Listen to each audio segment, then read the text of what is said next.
Hello, and thank you for stopping by the Stuff I Heard podcast. This is your host, Joshua Peak. Hey, everybody.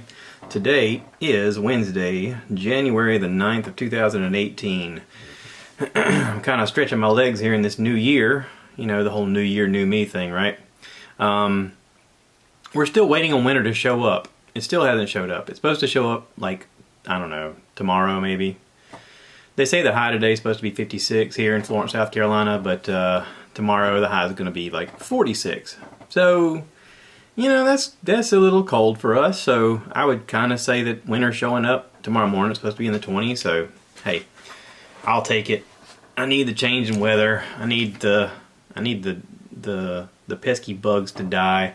I shouldn't be getting bit by mosquitoes when I'm out grilling this time of year. This is ridiculous. But anywho, so January 9th, we're stretching our legs. We're feeling out the new year. A lot of people are in line right now at the gym to try and get gym memberships for the new specials. And, you know, a lot of gyms are running these specials. You know, join now, only $20. Or, hey, we'll waive the first month. Come on down. Be a better version of you. Which is, you know, kind of what I talk about all the time. Of, you know, trying to improve yourself and looking for ways to, you know, be a better version of who you are. Action over intent, right? Because you could be the kind of person that says, hey, this year I'm going to lose weight, and you could sit around and go, I'm going to join the gym. I'm gonna is kind of like a curse word. I'm gonna is like saying, I'll think about it, but I'll never do it. I'm gonna do this. I'm gonna do that. Unless you say, I'm doing this. You have to have the confidence and the direction and the springboard, the idea of, I am going to take action on this. I am going to make this happen.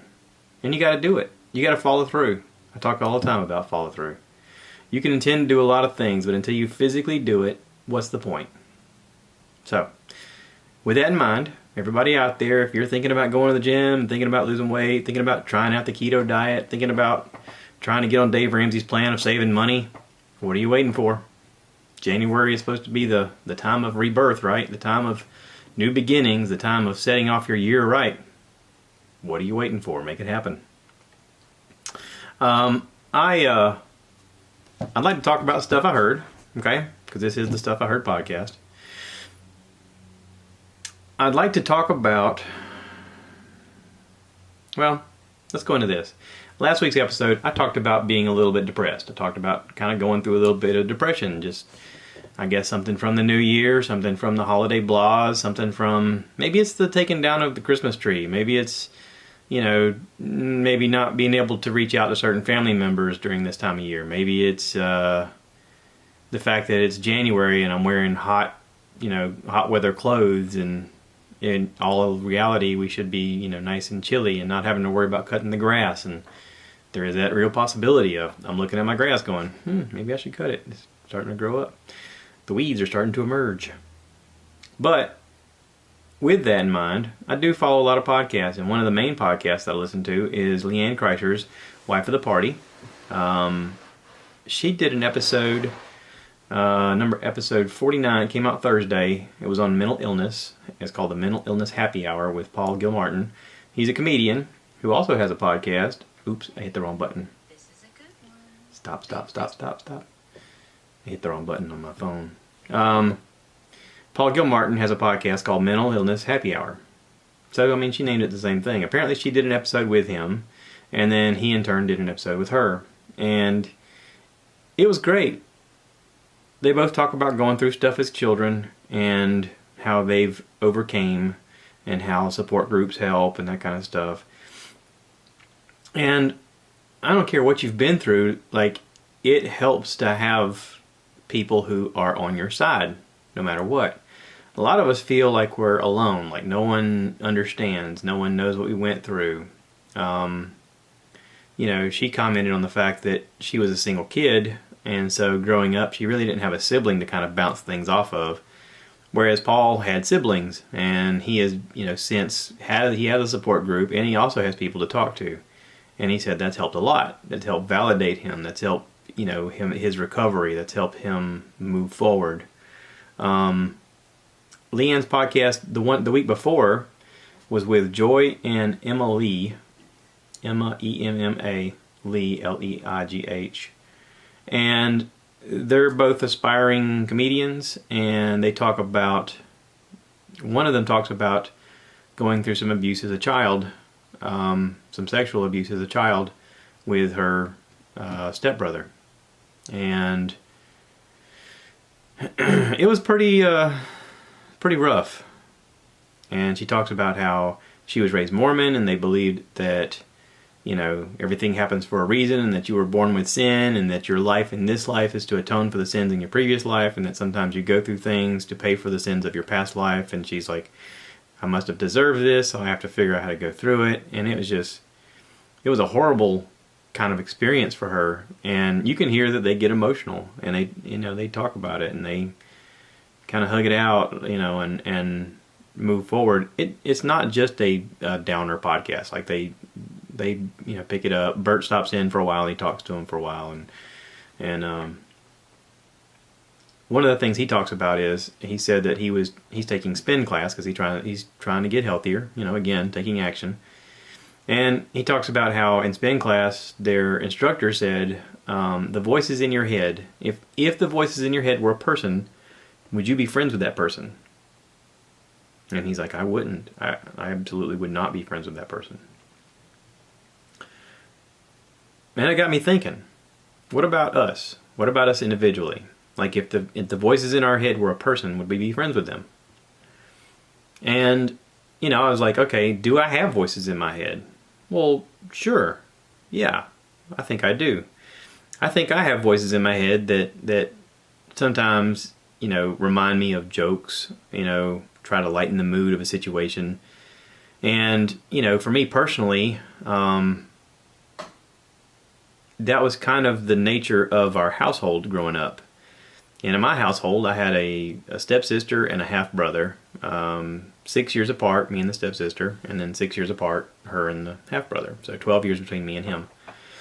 And I was the oldest. And, growing up, if we sat at the dinner table, we were a loud vocal group. And if you weren't loud or funny, you kind of lost your place in the family. Like, you had to be loud and funny, and you had to come up with quick one-liners, and we just sort of razzed each other and gave each other a hard time, and sort of pushed each other's boundaries a little bit to find the funny, which was fun. I tried to recreate that with my family when I had children, but they genetically, they have other people involved, and those people, me and my wife had divorced, and my wife and my stepson obviously have a different dad. And so, the humor didn't exactly come easy. It was sort of like pulling teeth. And it's hard to harbor that. It's hard to figure out where the funny is and how to nurture that funny. And for us, the funny was a way of dealing with the hardship of what we were going through. And as for these ladies, as for Paul Gilmartin, who became a comedian, as for a lot of comedians, I listen to a lot of comedians' podcasts, and they all talk about going through traumatic things growing up, and how comedy was a way of them dealing with it, and a way of them fitting in.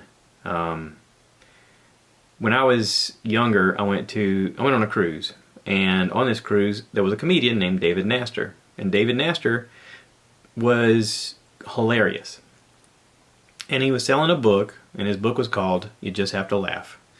And in it, it talked about how people go through tragedies, and sometimes in those tragedies is the funny moments. Sometimes in your hardship, you find the funny. Now, this is true. I found this to be true a lot in life. When I was in the Marine Corps, it's a very strenuous situation to be in boot camp and go through the trials and different processes along the way. And we would sometimes cut jokes with each other just to have some levity or have some humanity in the process. Now, I don't know how the Marine Corps is run today. When I was in, it was pretty serious, and laughter was rare. So if we found a way to make a joke of a situation, obviously not in front of a drill instructor, but sometimes in front of the drill instructor, and it was just too good not to pass up the joke. But we all understood the severity of what we were going through, and we all understood the importance of the life or death situation that we were in. And, you know, it sort of helped. It sort of helped us get through the thing. And, you know, throughout everyone's hardship, I think we all try to find a way to get through it. You know, Bert was talking on his podcast about, I forget who the comedian was, but apparently this guy's mother had passed away, and him and his dad had to go pick out a casket.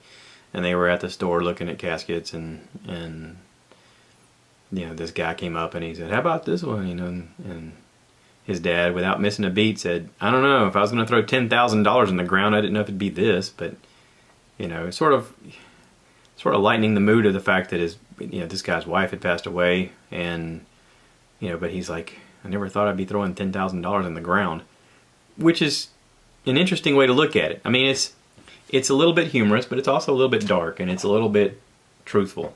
I mean, you know, if you're someone of religious background and you believe that, you know, when you die, your body goes to heaven or whatever, and then your body is just a shell, and you want to say you're going to pay your respects or whatever, is it necessary to buy a $10,000 casket to bury somebody in? I mean, it seems awful wasteful. You know, when you watch these old shows on History Channel, and you know, especially like the Vikings show, they had this guy that passed away, and he was some kind of noble guy, and so they were going to bury him in this vault type thing, and they were going to bury him with a whole bunch of gold. And I was like, what? And their idea was that this guy would have gold in the afterlife, and he would live with riches, and there would be no need. But they would also like sacrifice a young boy, because apparently this guy needed a companion in his afterlife or something crazy. I mean, it's so weird, the ideas that we have about our own humanity and about our own existence. And you know, since the beginning of time, we've tried to figure out what is the meaning of all this. Where are we from? Where are we going? And we have to constantly like test those boundaries with each other and with the people who are supposedly in the know, and figure out the answers.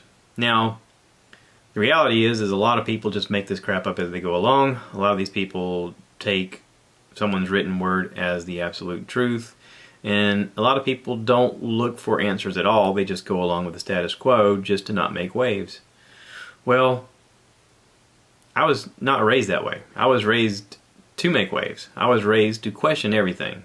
I was raised to ask, you know, why? What is the scam here? What is somebody trying to pull over your eyes? What is the grift? And you know, you see that a lot of times in life. If someone's got an infomercial and they're selling you something, your first thought is, that can't work that way. It's too good to be true. There's got to be some trick, some gag. Maybe it only works while the guy's shooting a commercial, and then as soon as they're done, he's like, "This thing's a piece of crap. I can't believe you had me trying to sell this crap. No one's going to want this." So, you know, it's always one of those things where, like when I started this YouTube channel, I thought, hey, you know, if I get the opportunity to talk about things that are good, I'm going to talk about them. I'm going to say, hey, check this out. If you have the opportunity to try one of these, try one of these. I am using it. This is my testimony. In marketing, it's a testimonial commercial is one of the best commercials you could ever have, because then you have people saying, I use this. I made a YouTube video once about Flex Seal, and we were literally having a hurricane go on outside of our house, 70-mile-an-hour winds, craziness, all kinds of stuff going on, and I had gotten in the habit of making sure that my cameras had batteries, because I was going to film what was going on during the hurricane, and I was going to show people on YouTube, hey, this is what it's like going through a hurricane. Now, take in mind, we live in Florence, South Carolina, so we're actually, you know, 75, 80 miles from the beach. So once it gets to here, it's usually downgraded a little bit. It's had to go across land a good bit to do its thing. But hurricanes, for the most part, are usually very fast moving. Once they hit land, they just go right through things. And, you know, while they seem to be slow over the ocean, like I said, once they hit land, they take off. They go really fast, and they tear up a lot of stuff, and they have spin-off tornadoes, and it's craziness. But being this far from the coast, you tend to think, I think we'll be okay. And it's nice to think that, especially if you make it through a couple times lucky that a tree didn't fall through your house and kill you. Excuse me, I had a hiccup. But we know our limitations. Like even being here in Florence, if I look at the weather and a category 4 is coming this way, I'm getting nervous.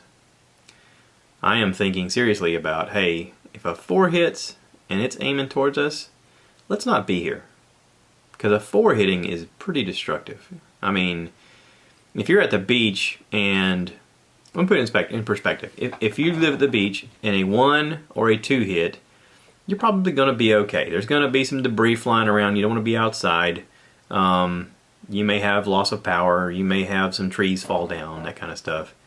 But you're probably going to be okay. If a 3 hits, you might want to think about leaving. You might want to think, hey, let's bug out of here. Let's go inland a ways. If a 4 hits, get out. Just get out. Don't even chance it. If a 5 hits, forget it. You're not going to find me in Florence if a 5 hits. If a 5 comes this way, I am leaving. I am leaving Florence because a 5, basically imagine a map and someone just taking their hand and just going, nope, not there anymore. That's what a 5 is. A 5 literally just destroys stuff and throws things, throws buildings, throws cars, throws you name it. It just picks stuff up and moves it. And sometimes those moving things run into other things. You know, what was it? There was a joke once that said this guy tied himself to a tree to prove that he could outlast a category 4 hurricane. What he wasn't counting on was the Volvo that smashed into him. Because the wind, I mean, the wind is just crazy. So, you know, I made a video. I had to think about where I was going with this. I made a video. We had a category 3 hit the coast. By the time it got to us, it was downgrading to a 2, and we had some wind. Well, this was a very interesting hurricane in the fact that it was very slow moving. And because it was slow moving, it just had constant wind and constant rain. And we had a lot of major flooding in our area.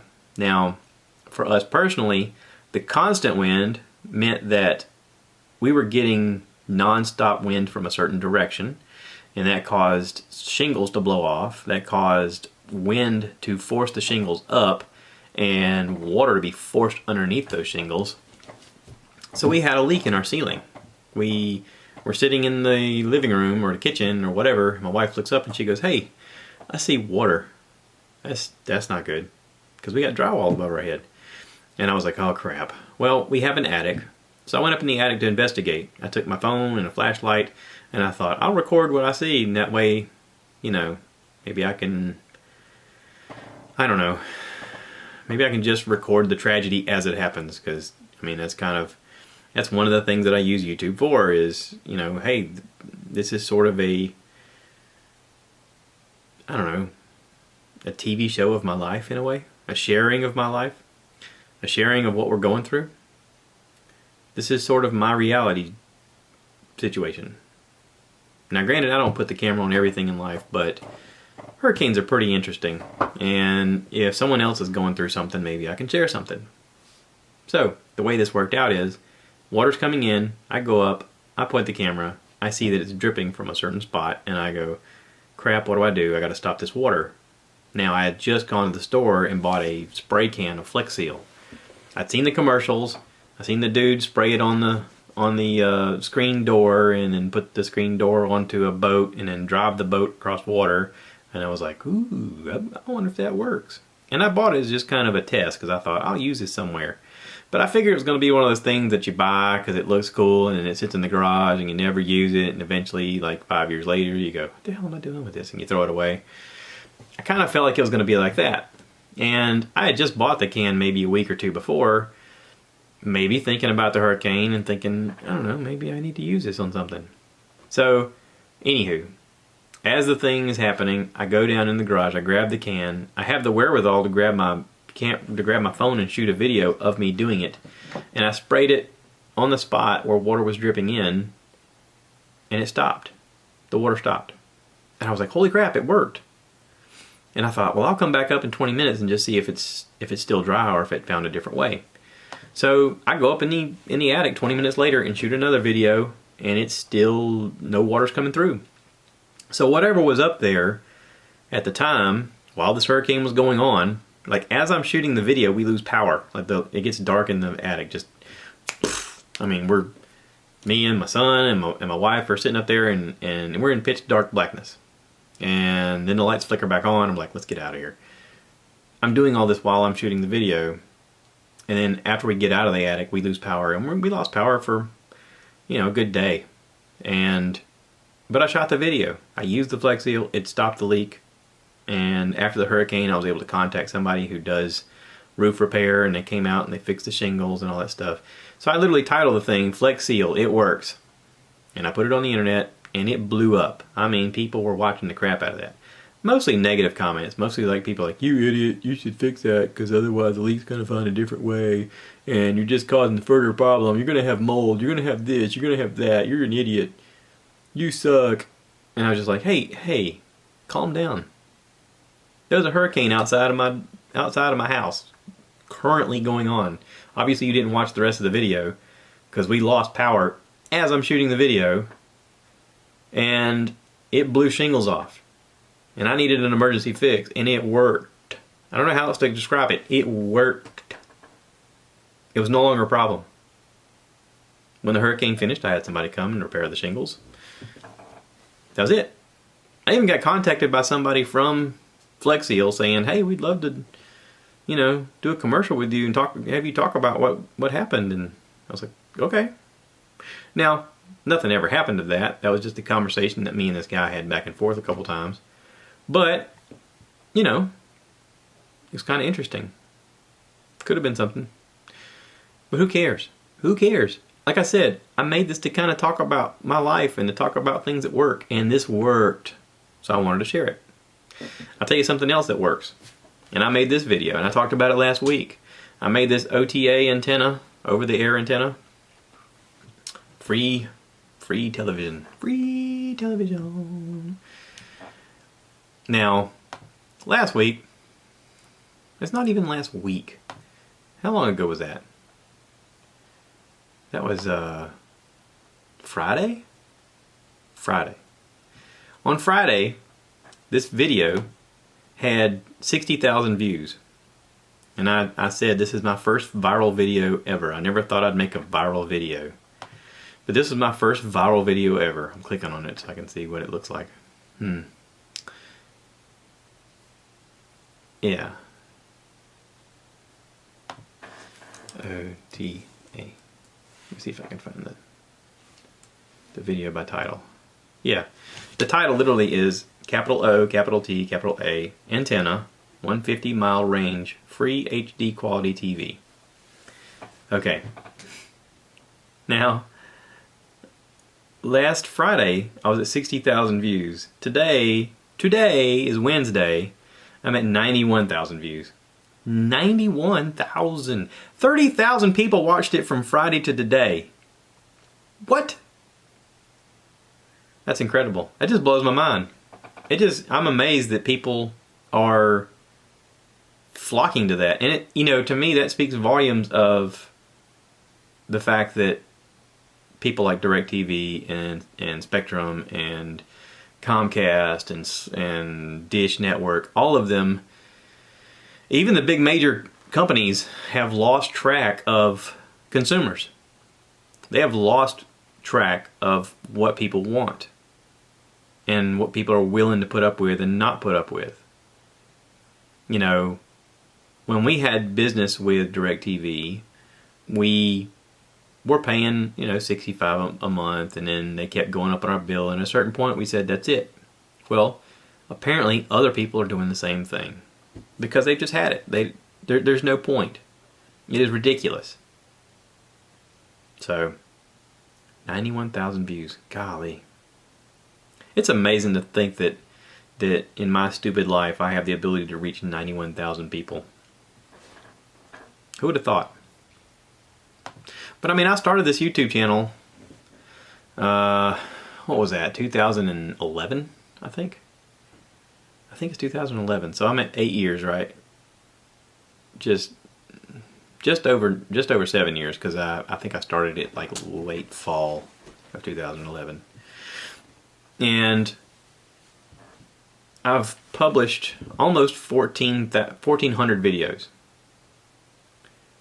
Now, if you'd have told me before this journey began that I would have published that many videos, I would have told you you're crazy. There's nothing that I could possibly talk about that much.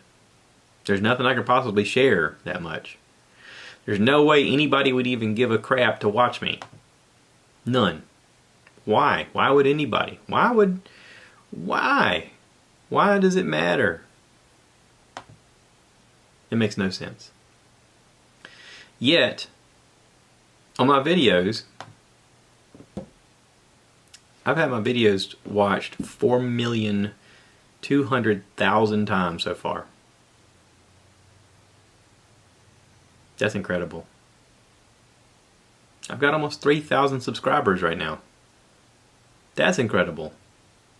That's incredible. When I started this journey out, like, I was amazed I had a subscriber. One subscriber. I had one person going, oh wait, I can't wait to see what he does next. Now there's 3,000. Wow.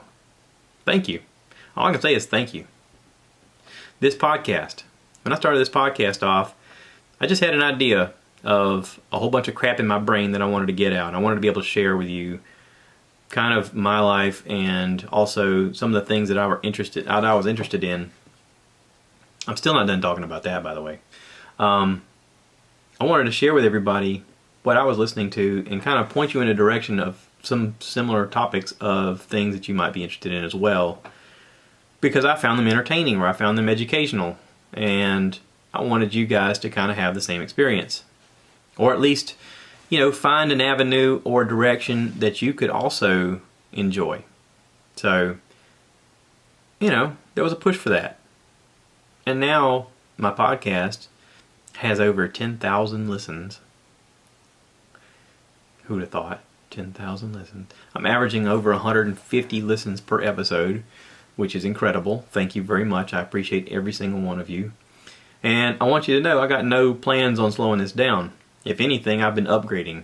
I mean, you can probably tell the sound quality is better. New microphones, new soundboard. I've learned how to do this stuff in the process. I am trying to figure out how to tie some of this into my camera so that my YouTube experience will get a little better for sound quality. But I'm sure it requires me buying another piece of equipment and figuring out how to tie it all in together. I thought I could do it with a wire, but apparently that doesn't work. So, you know, it's a learning process, and I'm learning to try and make this better. But enough about that. Stuff I heard. Let's talk about some stuff I heard. Okay, so if anybody's into MMA, you kind of know that John Jones, there's a little controversy around John Jones with a drug test that apparently he technically failed. And Joe did a podcast with Jeff Novinsky. Jeff Novinsky is vice president of the athletic health and performance for the UFC. He worked for USADA. He kind of helped them design new drug testing plans that can look for HGH and different type of steroids in these athletes. And he goes into great depths talking about how John Jones had tested clean, but had a remnants for a certain type of enhancement, but it was at like a 58 picogram, like a 1/58th picogram, which a picogram is right now the smallest possible dosage that they could find, which in my understanding is 58 millionth of a gram. It's crazy. It's crazy how small they can test things. And there was some speculation about whether he was microdosing, and Jeff puts all those speculations to rest. Listen to it. It's a great episode. It came out December 27th on the Joe Rogan Experience. It's titled JRE MMA Show number 53 with Jeff Novinsky. Novitzky. It's a good listen. It really is. I also listened to the episode number 24, or excuse me, December 24th, episode 1220, with Joey Diaz. Joey Diaz is a hilarious stand-up comedian. He has a couple of shows that are currently being made for television, and he was on the Degenerates special on Netflix. He was hilarious, by the way. He's got a tour coming out, and he's literally titled the tour 50 Sticks and Still Slinging Dick.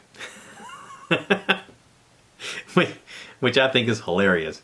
If you know Joey, you know that his humor is kind of twisted and dark and a lot based on his real life, and it's great. I love it. Go check that out. What else I listened to? Oh, Perry Noble's latest podcast came out this past Sunday. It's called Lord, Help Me Put You First. Very good podcast. Really made me think. Talks about Ezekiel. Good stuff. I highly recommend it. And lastly but not least, I want to talk a little bit about Donald Trump and the wall. Okay? I know everybody's sick and tired of thinking about the wall and talking about the wall and thinking about, do we need a wall or blah, blah, blah. And I think I've said more than once, I don't know. I don't know the answer. What was the thing he posted? Okay.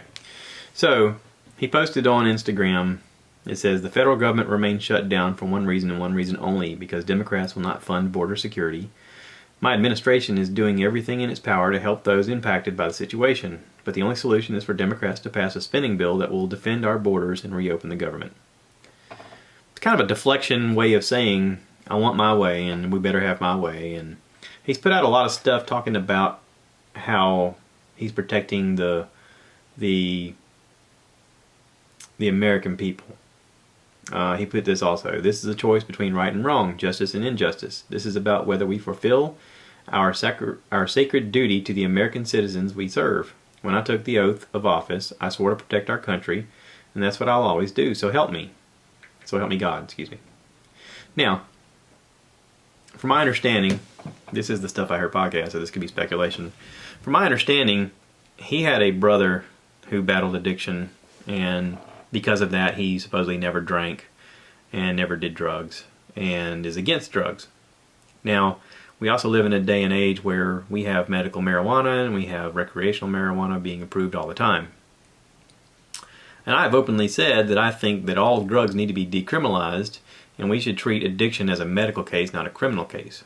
Now, if we weren't in a prohibition-style stance on drugs, like we did alcohol, then the criminals and the government would lose money. And oftentimes, the criminals and the government are the same people. Now, if we're not fighting a war on drugs, what can we do with all that extra money? Could we build your wall? Could we then employ people to build a wall if you wanted security that bad? And I'm also of the stance of humanitarian-wide, we kind of have the ability and the responsibility to help people in need. Shouldn't we have that type of heart in this process? Makes you think. Maybe we need to have a different voice. I wrote him, and I know he doesn't read anybody's comments. He doesn't listen to the people around him. But I wrote him and I said, wouldn't it be amazing if you had a change of heart? Wouldn't it be amazing if you were like the first president to change his mind and say, you know what, I've thought about this and maybe I'm looking at this wrong. I think that goes for a lot of us. If we all had the ability to honestly say, this is the stance I take on things, but you know what, I may be wrong. I may have this all wrong. That's one of the things I respect about Joe Rogan the most, is when he talks about things that he's, fairly uncertain about, he'll be honest about it and say, listen, this is kind of how I feel, but I could be full of shit. I could be completely wrong. And if I am wrong, I'll say I'm wrong. Or if I don't know, I'll say I don't know. We need more of that. We need more leaders who are willing to say, I'm trying to do the right thing, but I'm really not sure if this is the right thing. But listen, you voted for me. I've talked to a lot of people. This is what you tell me you want, so this is what I'm going to do. Maybe this is how this young girl got voted in up north. Maybe, she had enough people sick and tired of nobody taking action on the things that they said they wanted to happen, so she got voted in. A bartender and waitress becomes a representative of the people.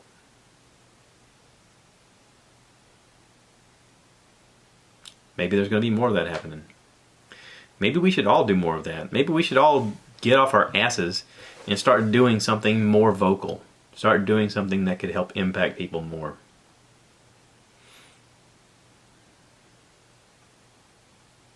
What would it be for you? I don't think that we need to meet aggression with aggression. I think that we need to learn civil discourse. I think that we need to never forget the fact that we have a responsibility as one of the wealthiest nations in the world to help other people. I think if we're going to call ourselves a nation of Christians, Christian-based or whatever you want to call it, then we also have the I don't know if we call it moral fortitude or responsibility to tell people, we're here to help. What do you need? Now, I get the fact that countries like Germany and England are going through a backlash in a way, and France are going through a backlash in a way of taking in refugees and having horrible violence happen when these refugees come to their area. I just watched Anthony Bourdain's special that he has on Netflix, and he was visiting Copenhagen, and it was right after a violent New Year's where 343 women were sexually abused during New Year's from Syrian refugees. I think 2 of which died. Now, is this an isolated event? 343 in one night? Or is this a pattern?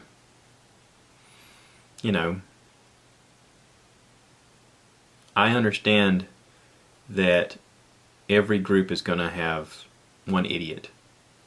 If you have 10 people that you know, let's boil it down. If you have 10 people that you know, one of your people that you know is going to be a complete lunatic. At least 2 of the people that you know are going to have a very low IQ, and they'll probably be hard to deal with. You're going to have probably one really, really, really smart person. You'll probably have 2 people that have a good sense of humor and can lighten the mood. You're going to have some caretakers. You're going to have some security. And you're going to have some people that just want to exist and not ruffle any feathers. But you got to be concerned about the people who are going to cause disruption. You got to keep your eye on those people. You got to be aware. There's a different thing between helping someone blindly but also being prepared in case something goes wrong. And I don't know how you do it. I don't know the right move. But we need to get better. We need to do a better job. Notice I'm not saying them. I'm not saying they. We. We are part of this, whether you realize it or not. Every one of us. We are part of this. We are part of this society. We are part of this community. Our community outstretches to a lot of people. And our community has the ability to make things happen. Through word of mouth, through outreach, through lending a hand. We all have the ability to shape and mold the future for us and for our children. But we got to do it together. We got to do it as a group. We got to do it because it's the right thing. You know, I told my kids growing up, I said, when you grow up, I hope that when you go to do something wrong, a little voice in your head will go, I don't know about that. You might want to think about that. And I hope that voice comes through. And that voice won't be God, that'll be me. Because I've told you your whole life, whenever you go to do something wrong, I don't know about that. I wouldn't do that. I know that because in life, that voice is my mother. Every time I go to do something stupid, I hear her voice in my head going, I don't know. I don't know if I'd do that. So give it some thought. Give it some thought. Reach out to your fellow man, fellow woman. Talk about it. Have conversation. Start a conversation with me. I'll talk to you. Let's affect change on a grassroots level. Let's do something. Even if it's conversation. Conversation starts the wheel turning. I'm going to wrap this up. I know I've talked for a long time today, but I had a lot on my mind. Y'all take care and have a great day. Bye now.